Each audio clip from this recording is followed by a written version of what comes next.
जय हिंद दोस्तों, एक बार फिर स्वागत है आपका अपने YouTube चैनल यादबिंद स्मार्ट क्लासेस में। दोस्तों, हमारा यूपी पुलिस का जो जुनून बैच चल रहा था, हम उसमें इंडियन पॉलिटी के आपके लिए एक नई क्लास लेके फिर हाजिर हैं। लास्ट वीडियो में हमारा जो टॉपिक था वो था पार्ट 3 भाग 3 मूल अधिकार। फंडामेंटल राइट्स को हमने कंप्लीट किया था। कंप्लीट करने के बाद थोड़ा बहुत आपको DPSP के बारे में बता दिया था, राज्य के नीति निर्देशक तत्वों के बारे में। तो आज हम आपके सामने डिस्कस करने जा रहे हैं पार्ट 4 भाग 4। भाग 4 में क्या दे रखा है? राज्य के नीति निदेशक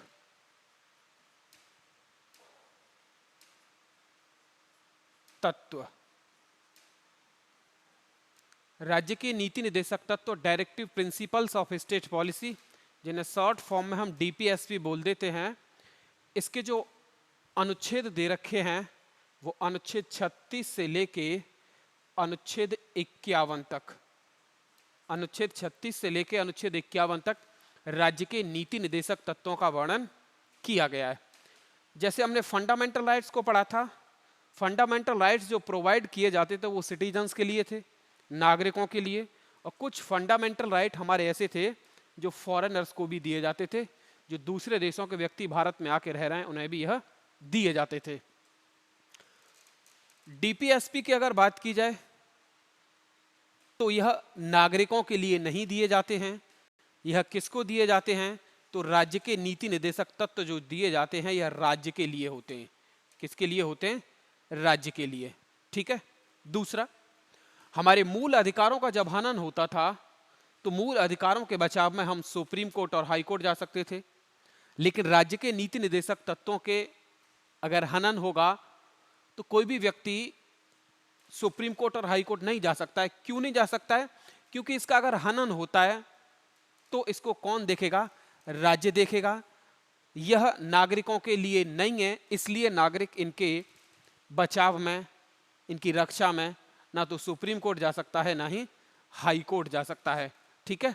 तो ये चीज याद रखें, राज्य के जो नीति निर्देशक तत्व हैं यह वाद योग्य नहीं है, यानी इनका उल्लंघन होने पर कोई भी केस नहीं किया जा सकता है राज्य के नीति निर्देशक तत्वों के लिए।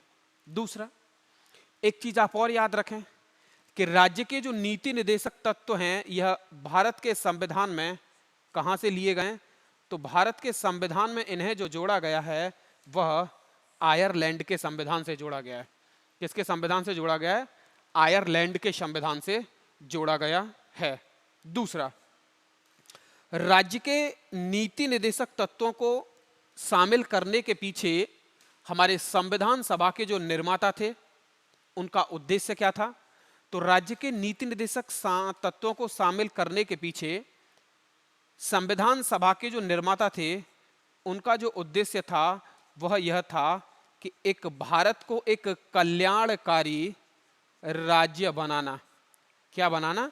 इंडिया को एक वेलफेयर स्टेट बनाना, भारत को एक कल्याणकारी राज्य बनाना। यह उद्देश्य था संविधान सभा के सदस्यों का। दूसरा, संविधान सभा के सदस्यों का दूसरा उद्देश्य क्या था? तो एक चीज वो भी देख लीजिए आप। तो दूसरा उनका जो उद्देश्य था वह था कि भारत में देखिएगा, भारत में सामाजिक और आर्थिक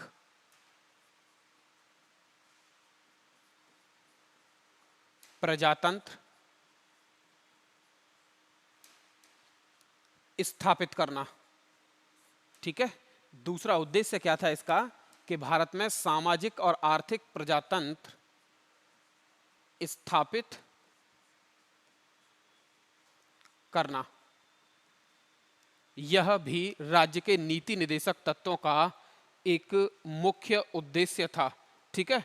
दूसरा, हमने पहले भी बताया है कि राज्य के नीति निर्देशक तत्वों के लिए कोई भी व्यक्ति कहाँ नहीं जा सकता है, न्यायालय नहीं जा सकता है, यानी न्यायालय द्वारा इनको लागू नहीं कराया जा सकता। ये भी याद रख लें आप,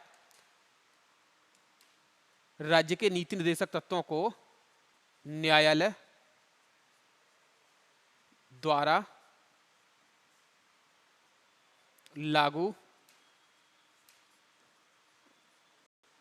नहीं कराया जा सकता। ठीक है,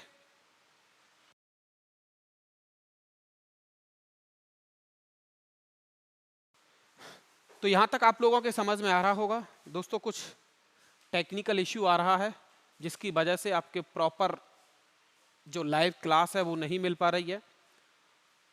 आपकी क्लास जो बंद चल रही थी उस क्लास को हमने शुरू करने का प्रयास किया, लेकिन वो प्रयास उतना अच्छा नहीं हो पाया, जिससे आपकी क्लास आपको नहीं मिल पा रही है।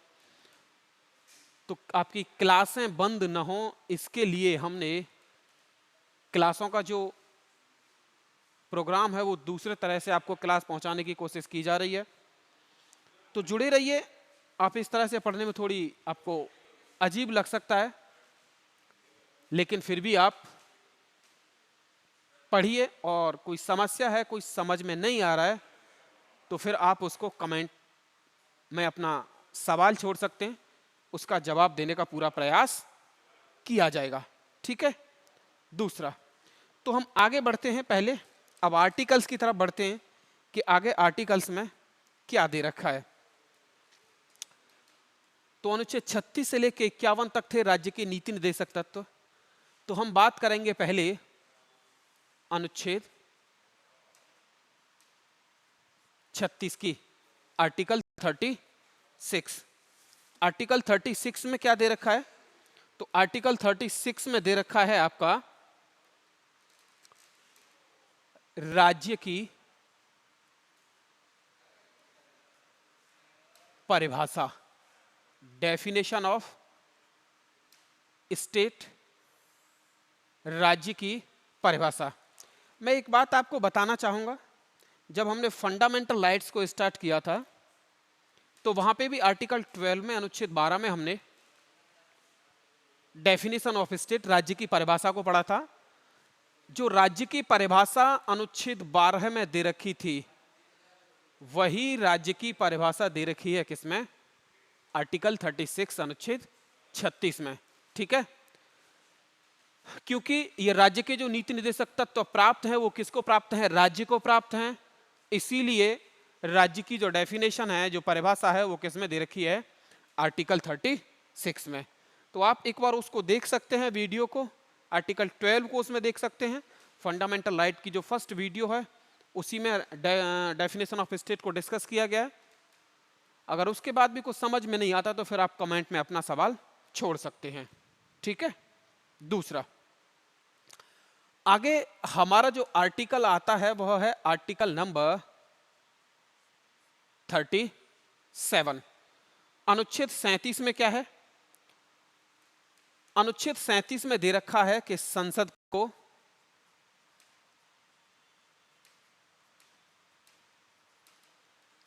को यह अधिकार है कि वह राज्य के नीति निर्देशक तत्वों में संशोधन कर सकती है। संसद को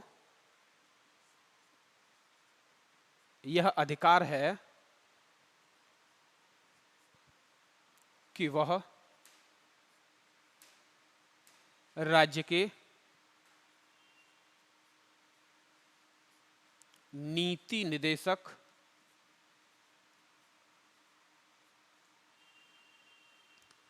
तत्वों में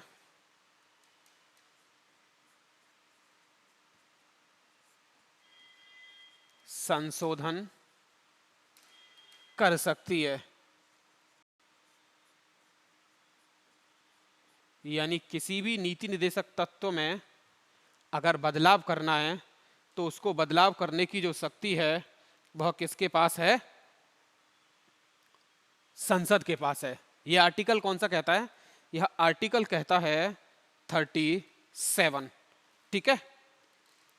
नेक्स्ट आर्टिकल, आर्टिकल नंबर 38, अनुच्छेद 38 की बात करते हैं हम। आर्टिकल 38 क्या कहता है?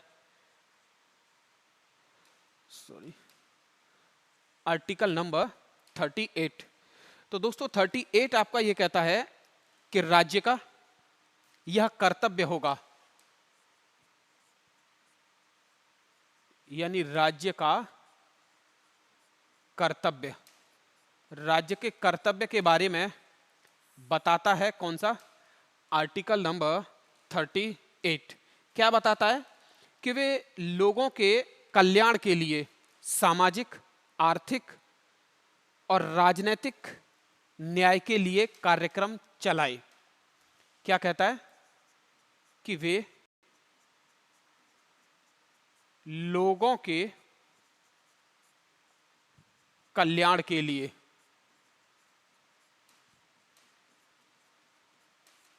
आर्टिकल 38 कहता है कि यह राज्य का कर्तव्य है, यह राज्य की ड्यूटी बनती है कि वह लोगों के कल्याण के लिए सामाजिक, कौमा राजनीतिक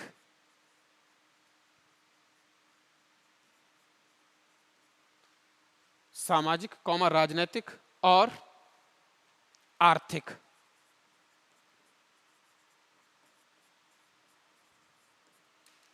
न्याय प्रदान करे या न्याय के लिए कार्यक्रम चलाए। न्याय प्रदान करे या न्याय के लिए कोई सामाजिक, आर्थिक और राजनीतिक न्याय के लिए कोई कार्यक्रम चलाए। दूसरा, यहां से मैं आपको एक बात और बताना चाहूंगा कि हमने जब पढ़ा था संविधान का प्रस्तावना, जब पढ़ा था तो प्रस्तावना ये पूछा गया है कि हमारा जो संविधान का प्रस्तावना है, प्रीएम्बल ऑफ इंडियन कॉन्स्टिट्यूशन, वह कितने प्रकार का न्याय प्रदान करता है। तो ये भी याद रखें कि हमारे संविधान का जो प्रस्तावना है वह सामाजिक, राजनीतिक और आर्थिक न्याय प्रदान करता है। तो दूसरा, सामाजिक, आर्थिक और राजनीतिक न्याय कौन प्रदान करता है? तो दूसरा सामाजिक, आर्थिक और राजनीतिक न्याय प्रदान करता है वह है भारत राज्य के नीति निदेशक तत्व। ठीक है, आगे बढ़ते हैं। आगे देखिए, आगे हमारा जो नेक्स्ट आर्टिकल आएगा, आर्टिकल नंबर 39, अनुच्छेद 39 क्या कहता है? ये इंपॉर्टेंट है, ये पूछा जाता है, ये कई बार कई पेपर में पूछा गया है, एसएससी ने भी पूछा है, कई वनडे एग्जाम में ये पूछा गया है। आर्टिकल 39, तो आर्टिकल 39 में समझ लीजिए कि समान कार्य के लिए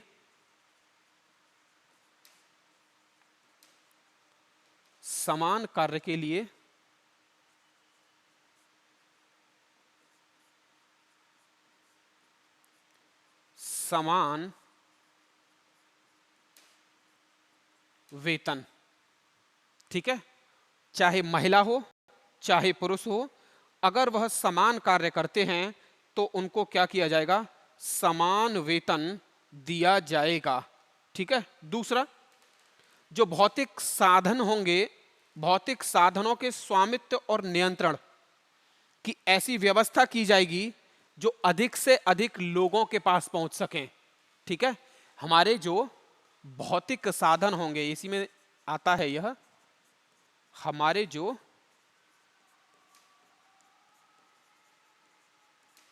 भौतिक साधन हैं उनके स्वामित्व, भौतिक साधनों के स्वामित्व और नियंत्रण, स्वामित्व और नियंत्रण की ऐसी व्यवस्था, स्वामित्व और नियंत्रण की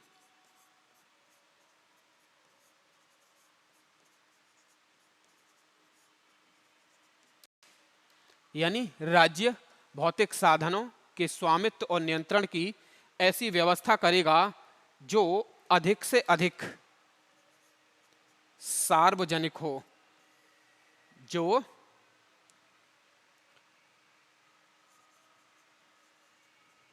अधिक से अधिक सार्वजनिक हो। यानी ऐसा नहीं है कि जो भौतिक साधन हैं वह कुछ ही लोगों तक सीमित रह जाएं, बाकी लोगों तक वह न पहुंच पाएं। इसीलिए आर्टिकल 39 में यह दिया गया है कि राज्य भौतिक साधनों के स्वामित्व और नियंत्रण की ऐसी व्यवस्था करेगा कि जो अधिक से अधिक लोगों तक वह क्या हो सकें, पहुंच सकें, यानी वह सार्वजनिक हो सकें। ठीक है। इसी में आर्टिकल 39 में एक और आर्टिकल नंबर देखिए 39 ए। आर्टिकल 39 ए क्या कहता है?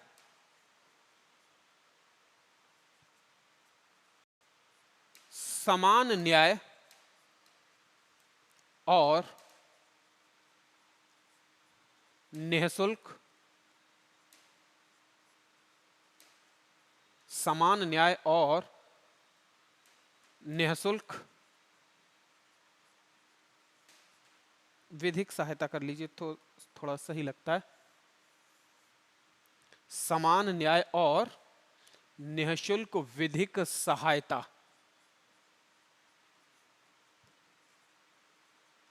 यानी सभी को क्या मिलना, राज्य ये प्रयास करेगा, राज्य का ये कर्तव्य है कि प्रत्येक व्यक्ति को समान न्याय मिले। दूसरा, हर एक व्यक्ति को निःशुल्क विधिक सहायता देने का वह क्या करेगा, प्रयास करेगा। यह राज्य का कर्तव्य होगा। दूसरा, ये जो अनुच्छेद 39 ए जो जोड़ा गया था, यह भारतीय संविधान में एक संशोधन किया गया, 42वां संविधान संशोधन किया गया था। और ये कब किया गया था? 1976 में। 1976 में 42वां संविधान संशोधन किया गया, जिसके द्वारा अनुच्छेद 39 ए जोड़ा गया। और अनुच्छेद 39 ए में क्या है दोस्तों? समान न्याय और निःशुल्क विधिक सहायता। ठीक है। आगे नेक्स्ट आर्टिकल आता है 40। और 40 जो है 40 जो है ये बहुत ही महत्वपूर्ण आर्टिकल है। आप अगर प्रीवियस ईयर लगाएंगे किसी भी एग्जाम का, तो आपको उसमें आर्टिकल 40 अनुच्छेद 40 देखने को जरूर मिलेगा। अनुच्छेद 40 में क्या दे रखा है दोस्तों? तो देखिए, इसमें अनुच्छेद 40 में दे रखा है ग्राम पंचायतों का गठन। ग्राम पंचायतों का गठन ये किस में दे रखा है? अनुच्छेद 40 में दे रखा है। दूसरा, ये समझ लीजिए, गांव में जो पंचायत होती हैं, पंचायतों का जो चुनाव होता है, उन पंचायतों का जो गठन किया जाता है वो किस में किया जाता है? अनुच्छेद 40 में। और ये जो आर्टिकल है ये बहुत ही ज्यादा महत्वपूर्ण आर्टिकल है, इसको आप याद रखें। डीपीएसपी से, राज्य के नीति निर्देशक तत्वों से इसके पूछे जाने की संभावना बहुत ज्यादा रहती है। ठीक है। आगे आर्टिकल जो होगा हमारा, आर्टिकल होगा 41, अनुच्छेद 41।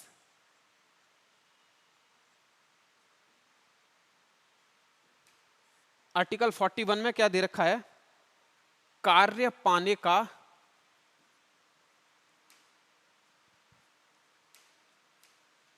अधिकार।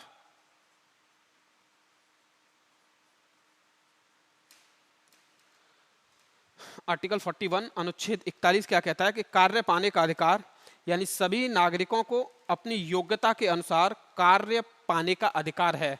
यानी जिस व्यक्ति की जितनी योग्यता है वह उसके अनुसार क्या करेगा? कार्य पाएगा। लेकिन ऐसे व्यक्ति जो काम करने में असमर्थ हैं, ऐसे व्यक्ति जिन पे बुढ़ापा आ गया है, बुढ़ापे के कारण वह काम नहीं कर सकते हैं। दूसरा, जो काम करने में असमर्थ हैं, किसी बीमारी के कारण काम करने में असमर्थ हैं, तो उनको राज्य क्या करेगा? तो उनको राज्य आर्थिक सहायता प्रदान करेगा। उनको राज्य क्या करेगा? आर्थिक सहायता प्रदान करेगा। ये देख लीजिए, जैसे आर्थिक सहायता की अगर बात की जाए तो आपने देखा होगा कि सरकार के द्वारा वृद्धा पेंशन चलाई जाती है। वृद्धा पेंशन किसके लिए चलाई जाती है? ऐसे वृद्ध व्यक्ति जो काम करने में असमर्थ हैं, उनके लिए क्या चलाई गई है? वृद्धा पेंशन चलाई गई है। दूसरा, राष्ट्रीय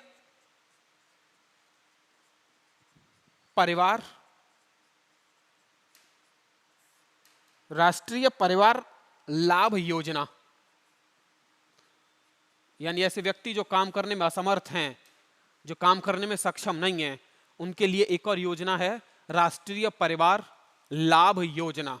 ठीक है, तो फिर मैं एक बार बताना चाहता हूं, कार्य पाने का अधिकार, ऐसे व्यक्ति जो काम करने में सक्षम हैं, राज्य उनको काम देगा और वह अपने शरीर से क्या करेंगे? काम करेंगे, और काम के बदले उनको क्या दिया जाएगा? मेहनताना मजदूरी दी जाएगी। लेकिन ऐसे व्यक्ति जो काम करने में असमर्थ हैं, जिन पे बुढ़ापा आ चुका है, तो उनकी क्या की जाएगी? उनकी सार्वजनिक सहायता की जाएगी, यानी सभी की सहायता की जाएगी।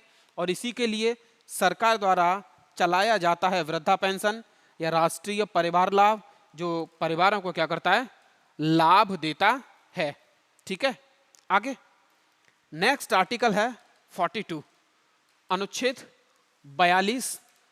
अनुच्छेद 42 क्या कहता है? मेरे हिसाब से यहां तक आप लोगों के समझ में अच्छा खासा आ रहा होगा। मैं फिर एक बार बताना चाहता हूं कि अगर समझ में नहीं आ रहा है तो आप, कोई डाउट है आपका, तो आप उस डाउट को क्या कर सकते हैं? कमेंट में भेज सकते हैं। अब देखिए आर्टिकल 42 क्या कहता है। इसमें देखिए आर्टिकल 42 में न्याय संगत एवं मानवीय,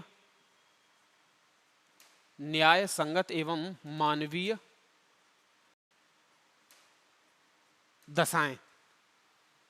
इसका अर्थ आप लोग ऐसे समझिए, जो हमारा राज्य है वह ऐसा प्रयास करेगा कि व्यक्तियों को अपनी अनुकूल और मानवोचित दशाओं में, व्यक्तियों के लिए जो अनुकूल दशाएं हैं और मानवोचित दशाएं हैं, यानी मानवों के लिए जो दशाएं उचित हैं, में काम करना पड़े। ठीक है, जैसे आप समझिए, राज्य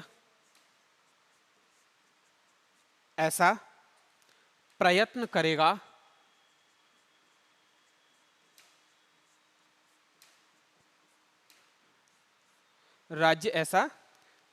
करेगा कि व्यक्तियों को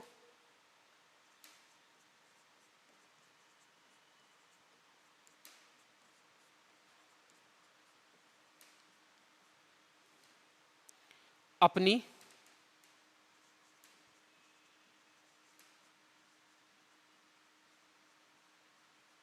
अनुकूल और मानवोचित दशाओं,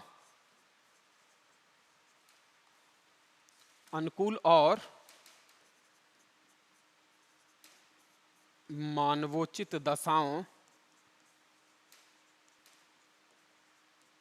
में काम करना पड़े।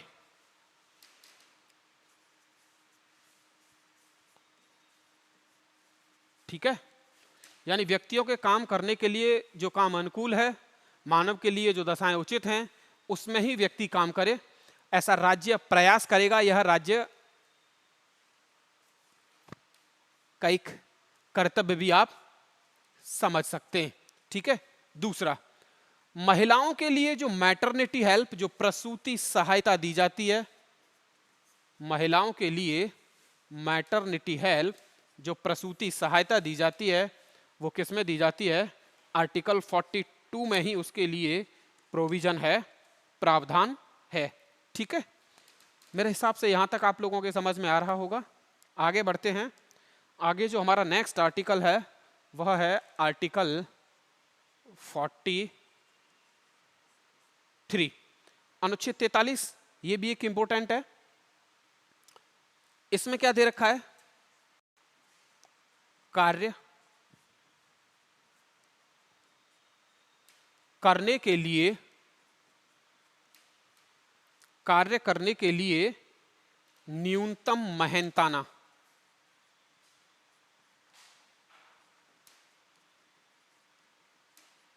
मेहनताना यानी जो मजदूरी दी जाती है जिसे बोला जाता है वेजेस।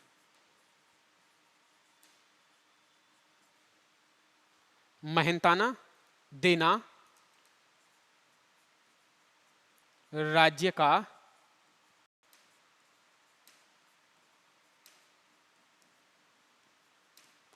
कर्तव्य है। ठीक है, यानी कोई व्यक्ति अगर काम करता है तो उसके लिए राज्य उसको क्या देगा, जितनी न्यूनतम मजदूरी है उतनी न्यूनतम मजदूरी तो देनी उसके लिए बनती है। ठीक है, अनुच्छेद 43 में ही, आर्टिकल 43 में ही जो छोटे उद्योग होते हैं यानी कुटीर उद्योगों को बढ़ावा, कुटीर उद्योगों को बढ़ावा देने की जो बात कही गई है वो किसमें कही गई है, अनुच्छेद 43 में, आर्टिकल 43 में। ठीक है, आगे आता है आर्टिकल 44 अनुच्छेद 44, जो इस समय बहुत ज्यादा चर्चा का विषय बना हुआ है। आप लोग इसको याद रखें क्योंकि ये बहुत ज्यादा चर्चा का विषय है, तो हो सकता है कि पेपर में आपसे ये आर्टिकल पूछ लिया जाए। इसमें क्या दे रखा है, यूनिफॉर्म सिविल कोड यानी समान नागरिक संहिता, समान नागरिक सिविल संहिता, यूनिफॉर्म सिविल कोड। ठीक है, यह दे रखा है।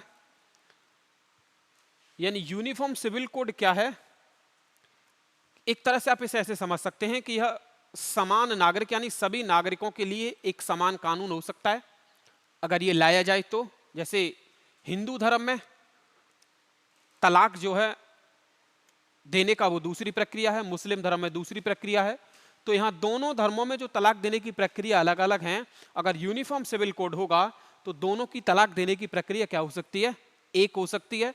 यानी सभी धर्मों में जो अलग अलग प्रथाएं हैं लगभग उन प्रथाओं को एक समान किया जा सकता है, खत्म किया जा सकता है। इसी को क्या बोला जाएगा, यूनिफॉर्म सिविल कोड। और यूनिफॉर्म सिविल कोड जो है यह भारत के एकमात्र राज्य में लागू है, और वह राज्य कौन सा है, गोवा।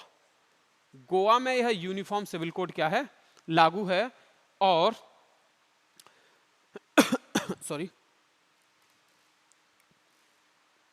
आगे आगे बढ़ते हैं। हमारा है आर्टिकल नंबर 45,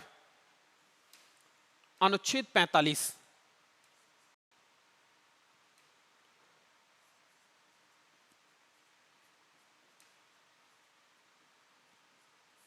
आर्टिकल 45 क्या कहता है कि राज्य का कर्तव्य है, राज्य का कर्तव्य है, क्या कर्तव्य है राज्य का, कि जो बच्चे यानी जिनकी आयु 6 से लेके कितनी है, 14 वर्ष, जिनकी आयु 6 से 14 वर्ष है, राज्य, ऐसे लिख लीजिए, ऐसे लिखिए इसे एक बार, ऐसे पता नहीं चल रहा है कि किसकी आयु,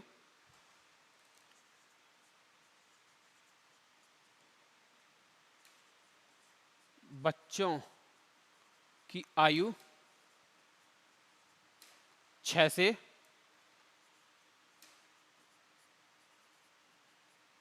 14 वर्ष है, उनको राज्य निःशुल्क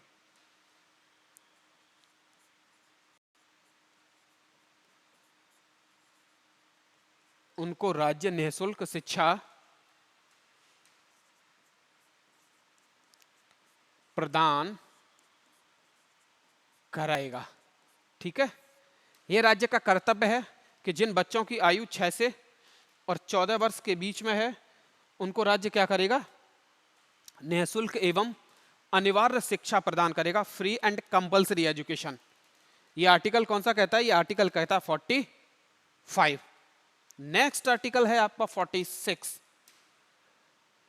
तो चैनल को, हमारे को, यादविंद स्मार्ट क्लासेस के चैनल को सब्सक्राइब कीजिए, वीडियो को लाइक कीजिए और शेयर कीजिए, ठीक है? क्योंकि ये जो बैच आपका चल रहा है वो एकदम फ्री ऑफ कॉस्ट बैच है, इसकी कोई भी फी आपसे नहीं ली जा रही है। इसीलिए आपको इतना तो बनता है कि चैनल को थोड़ा शेयर कर दें, वीडियो को लाइक कर दें और शेयर कर दें। तो आर्टिकल 46 क्या कहता है कि राज्य के अनुसूचित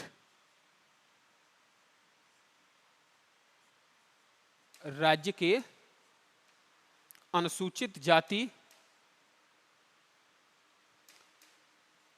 एवं जनजाति, राज्य के अनुसूचित जाति एवं जनजाति यों के सुधार के लिए राज्य अनुसूचित जाति एवं जनजाति, ऐसे कीजिए इसे,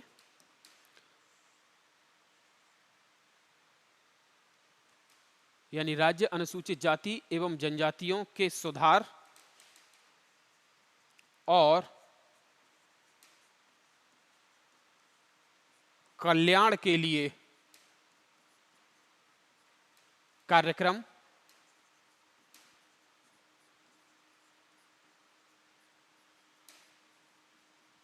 चलाएगा। यानी राज्य का ये कर्तव्य है कि जो हमारे अनुसूचित जाति और जनजाति के भाई बहन हैं उनके सुधार के लिए वह कल्याणकारी कार्यक्रम चलाए। दूसरा, अनुसूचित जाति और जनजाति के लिए राज्य सामाजिक अन्याय और सभी प्रकार के शोषणों से उनकी क्या करे? रक्षा करे। राज्य का एक और कर्तव्य होगा इसी आर्टिकल में, आप ये बात भी लिख सकते हैं, क्या होगा कि राज्य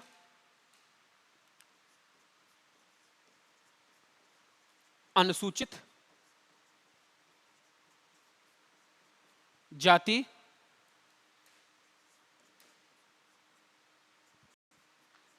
एवं जनजाति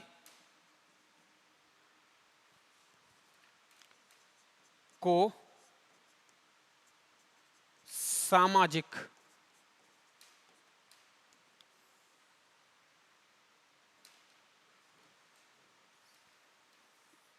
जाति एवं जनजाति को सामाजिक अन्याय और सभी प्रकार के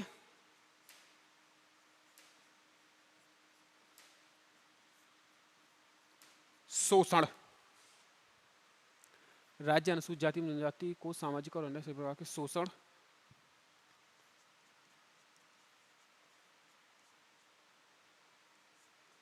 से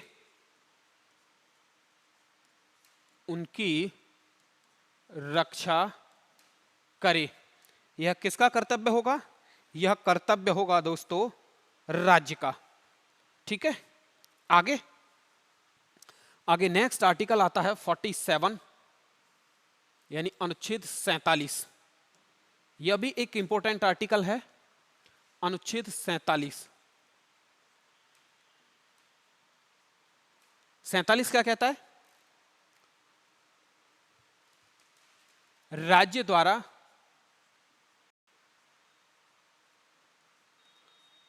पोषाहार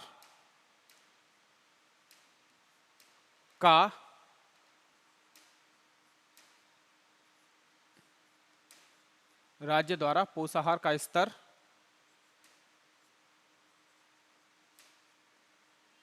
सुधारना। कैसे? दोस्तों, राज्य का कर्तव्य होगा कि वह नागरिकों के स्वास्थ्य को कायम रखने के लिए क्या कर्तव्य होगा? ऐसे समझ लीजिए आप, राज्य का कर्तव्य होगा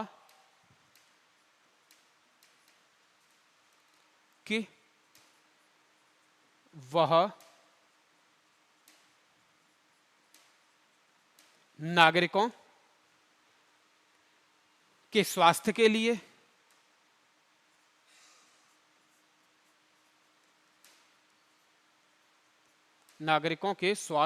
लिए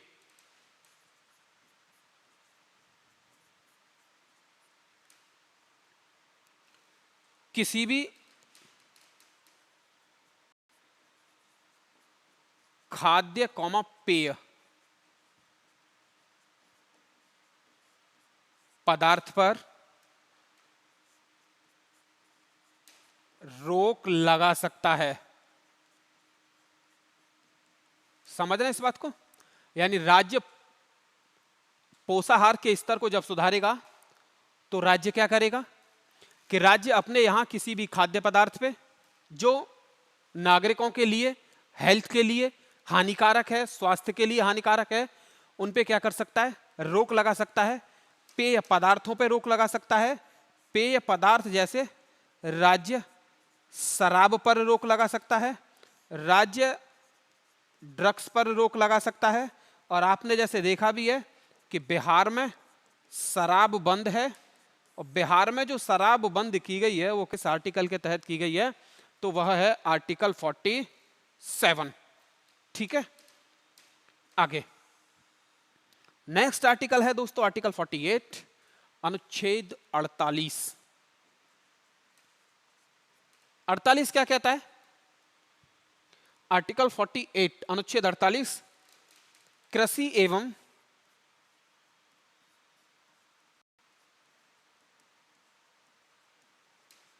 पशुपालन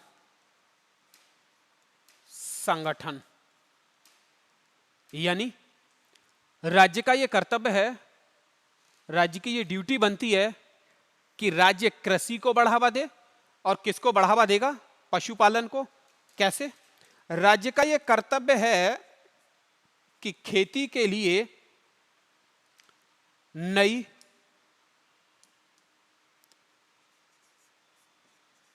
तकनीकी का प्रयोग करे, खेती के लिए खाद्य नया होना चाहिए, मतलब अच्छे खाद्य।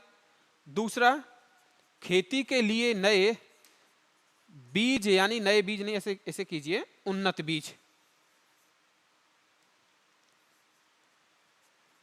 उन्नत बीज की व्यवस्था करेगा कौन? करेगा राज्य।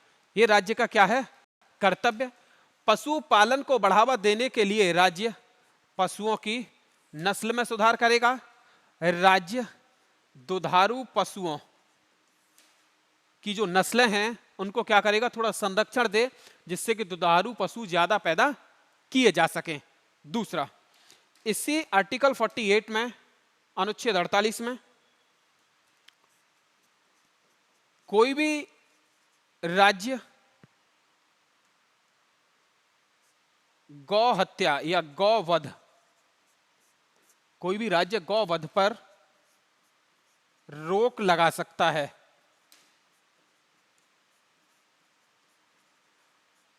क्या कर सकता है? गौवध पर रोक लगा सकता है, और वह कोई भी राज्य हो सकता है। ठीक है, यहां तक मेरे हिसाब से आप लोगों के समझ में आ रहा होगा। क्लियर? आगे बढ़ते हैं। एक आर्टिकल है आर्टिकल 48A, अनुच्छेद 48A। आर्टिकल 48A क्या कहता है दोस्तों? कौन सा पढ़ रहे हैं हम? आर्टिकल यानी अनुच्छेद 48A। पर्यावरण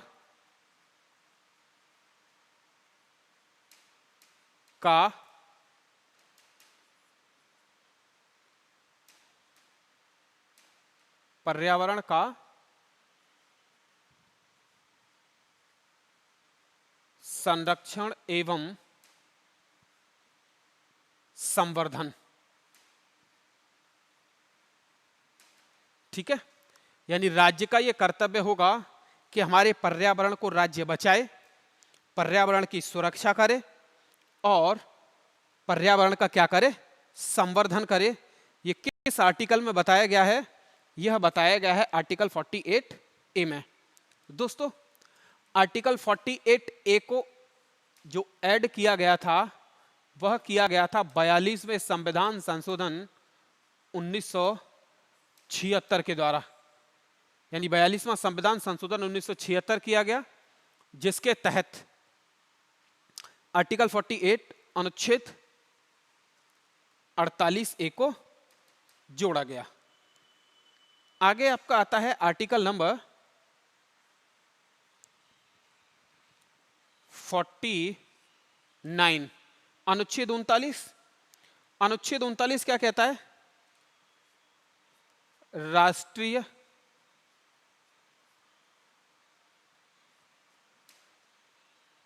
स्मारकों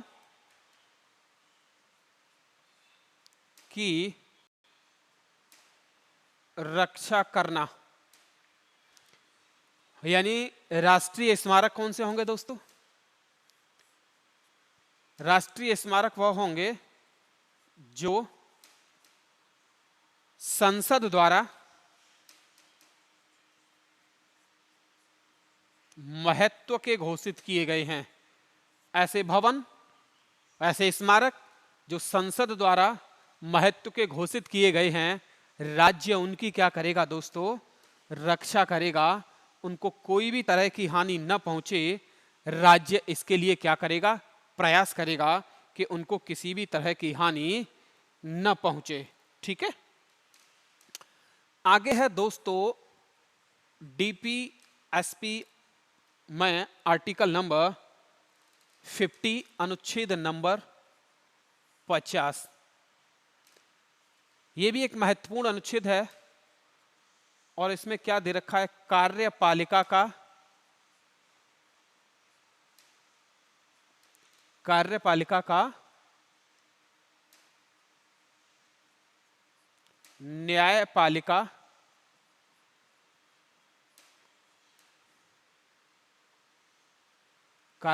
का न्यायपालिका से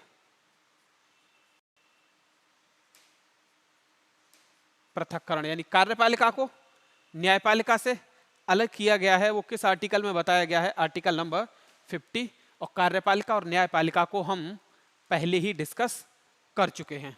ठीक है, इसके बाद इस पार्ट 4 का लास्ट आर्टिकल है आर्टिकल नंबर 51 अनुच्छेद नंबर 51। आर्टिकल नंबर 51 में क्या दे रखा है दोस्तों? तो इसमें दे रखा है आंतरिक एवं बाहरी शांति बनाए रखने का राज्य का काम। यानी राज्य का यह प्रयत्न होगा, यह कर्तव्य होगा कि वह राज्य के भीतर यानी आंतरिक शांति और बाह्य शांति बनाए रखे। यह किसका काम होगा? यह क्या है? राज्य का कर्तव्य। आंतरिक शांति और बाह्य शांति राज्य में बनाए रखना, यह किसका कर्तव्य होगा? यह राज्य का कर्तव्य होगा। ठीक है दोस्तों, ये मैंने आपको सारे के सारे आर्टिकल 36 टू 51 अनुच्छेद 36 से लेके अनुच्छेद 51 तक ये आपको बताया गया है। ठीक है, आप इन आर्टिकल्स को पढ़िए। आपको कोई समस्या होती है, कोई भी कैसी भी समस्या है, तो आप हमें कमेंट कीजिए। नंबर आपको डिस्क्रिप्शन में मिल जाएगा। टेलीग्राम चैनल के, यूट्यूब चैनल के टेलीग्राम चैनल है, वहाँ पे आपको ज़्यादातर PDF मिलती हैं। आपको नंबर मिल जाएगा, फ़ोन नंबर। आप उस पर क्या कर सकते हैं? अपना डाउट है मैसेज कर सकते हैं, व्हाट्सएप कर सकते हैं। आपके डाउट को सॉल्व करने का पूरा प्रयास किया जाएगा। तो आज के लिए दोस्तों इतना ही। जय हिंद, जय भारत। थैंक यू दोस्तों।